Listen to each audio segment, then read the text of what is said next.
बिस्मिल्लाहिर्रहमानिर्रहीम बिस्मिल्लाहिर्रहमानिर्रहीम अस्सलामु अलैकुम वरहमतुल्लाहि वबरकातुहू। आज का जो हमारा टॉपिक है वो है इंसान की ग़ज़ा के अज्जा। ठीक है, इंसान और दूसरे जानवरों की ग़ज़ाई ज़रूरियात पौधों की ज़रूरियात की निस्बत पेचीदा और वसी होती हैं।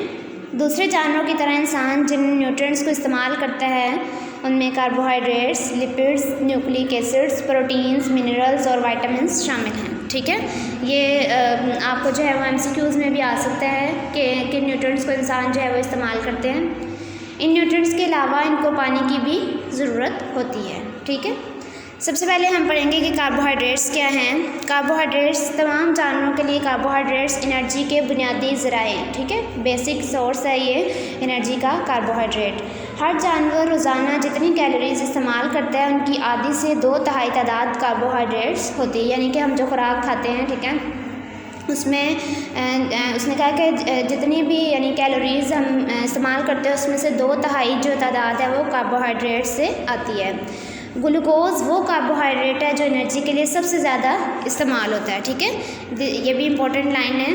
ठीक है, कि वो कौन सा कार्बोहाइड्रेट है जो एनर्जी के लिए सबसे ज़्यादा इस्तेमाल होता है। ठीक है, दूसरे कारआमद कार्बोहाइड्रेट्स में हमारे पास है माल्टोज़, लैक्टोज़, सुक्रोज़, स्टार्च शामिल हैं। ठीक है, कार्बोहाइड्रेट्स के 1 ग्राम में 4 किलो कैलोरीज एनर्जी मौजूद होती है।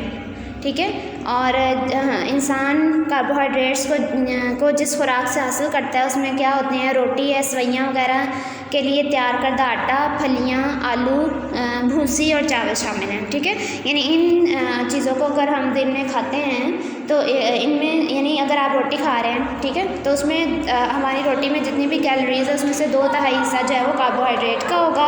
ठीक है, और उसने कहा है कि कार्बोहाइड्रेट के 1 ग्राम में कितनी होती हैं, 4 किलो कैलोरीज एनर्जी मौजूद होती है। ठीक है, नेक्स्ट हमारे पास है लिपिड्स।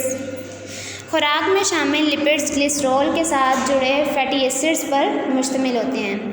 लिपिड्स में मौजूद फैटी एसिड्स सैचुरेटेड या अनसैचुरेटेड हो सकते हैं। ठीक है, उन्होंने कहा कि जो लिपिड्स हैं वो ग्लिसरॉल जो होता है खुराक में, ठीक है, उसके साथ जुड़े होते हैं, फैटी एसिड्स पर मुश्तमिल हैं ये। ठीक है, और इस लिपिड्स में जो है फैटी एसिड्स कौन से होते हैं, सैचुरेटेड भी हो सकते हैं और अनसैचुरेटेड भी हो सकते हैं। ठीक है, सैचुरेटेड फैटी एसिड्स क्या हैं, ये इंपॉर्टेंट डेफिनेशंस हैं। सैचुरेटेड फैटी एसिड्स में तमाम कार्बन हाइड्रोजन के साथ बॉन्ड बनाए होते हैं। ठीक है, यानी सैचुरेटेड में क्या उसने कहा कि तमाम जो कार्बन होते हैं वो हाइड्रोजन के साथ उन्होंने बॉन्ड बनाया होता है। ठीक है, जबकि अनसैचुरेटेड फैटी एसिड्स में डबल बॉन्ड भी होते हैं जो कार्बन एटम्स ने हाइड्रोजन की बजाय आपस में बनाए होते हैं। ठीक है, दोनों में डिफरेंस आपको पता चल गया होगा कि जो सैचुरेटेड फैटी एसिड्स हैं वो क्या करते हैं, कार्बन हाइड्रोजन के साथ बॉन्ड बनाते हैं। ठीक है, उसमें सिर्फ कार्बन ने हाइड्रोजन के साथ बॉन्ड बनाए होते हैं, जबकि जो अनसैचुरेटेड फैटी एसिड्स है उसमें डबल बॉन्ड भी होते हैं जो कार्बन एटम्स ने हाइड्रोजन की बजाय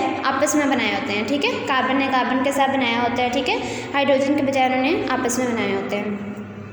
अब कमरा के टेम्परेचर पर जो सैचुरेटेड फैटी एसिड्स वाले लिपिड्स अमूमन ठोस, जबकि अनसैचुरेटेड फैटी एसिड्स वाले लिपिड्स माया होते हैं। आप इसमें घी की और ऑयल की एग्जांपल मतलब से आप देख सकते हैं। जो सैचुरेटेड फैटी एसिड्स होते हैं वाले लिपिड्स वो क्या करते हैं, रूम टेम्परेचर पे ठोस होते हैं। ठीक है, जबकि अनसैचुरेटेड फैटी एसिड्स वाले लिपिड्स जो है वो माया होते हैं। यहाँ पे मिसाल नीचे उसने आपको दे भी दिया है कि मिसाल के तौर पर मक्खन में 70% सैचुरेटेड और 30% अनसैचुरेटेड फैटी एसिड्स होते हैं। ठीक है, दूसरी तरफ सूरजमुखी के तेल में जो है वो 75% अनसैचुरेटेड फैटी एसिड्स होते हैं। लिपिड्स मेम्ब्रेन्स, न्यूरॉन्स के ग्रोथ शीट, गिट शीट और चंद हार्मोन्स के लिए इस्तेमाल होते हैं। यानी अब लिपिड्स का उन्होंने नीचे थोड़ा सा फंक्शन बताया है कि ये किन कामों के लिए इस्तेमाल हो रहे हैं। मेम्ब्रेन्स, न्यूरॉन्स, ठीक है, न्यूरॉन्स की गिट जो शीट होती है और चंद हार्मोन्स बनाने के लिए भी इस्तेमाल होते हैं। लिपिड्स जो है एनर्जी के बहुत मुफीद ज़राए भी हैं। इनके 1 ग्राम में 9 किलो कैलोरीज एनर्जी मौजूद होती है। ठीक है, ऊपर हमने कार्बोहाइड्रेट का पढ़ा था कि उसके 1 ग्राम में 4 किलो कैलोरीज एनर्जी मौजूद है, इसके 1 ग्राम में 9 किलो कैलोरीज एनर्जी मौजूद होती है। ठीक है, इनको आपने अच्छे तरीके से इनकी कैलोरीज वगैरह को, इनके ग्राम में कितने किलो कैलोरीज है, इन सबको आपने अच्छे तरीके से याद करना है।